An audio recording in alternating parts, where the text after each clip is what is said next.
when they started talking about starting up community groups, I was nervous. I didn't know which group I belonged, what would fit my style. And I remember talking to Joy, and I asked her which community group would be best for someone like me.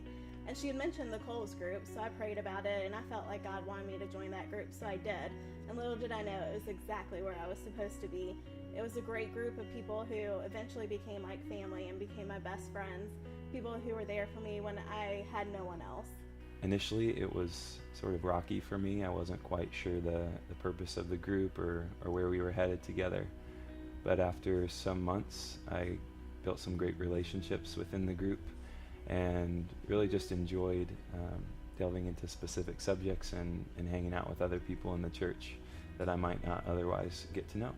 They're who I go to when exciting news happens and I want to share it. They're who I contact when something bad's happened and I just need to pray with someone. They're also the people I call when I'm bored at night and want to go out. They're my family. I found myself getting to know others in the church at a much deeper level, and just spending time together was a lot of fun, and made Sundays and other events in the church just much more meaningful because I knew these folks much better.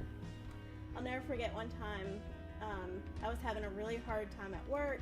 I wasn't going to go to community group that night. I didn't feel like talking to anyone. I just wanted to go to bed and not think about what was going on at work, and I decided to go anyways.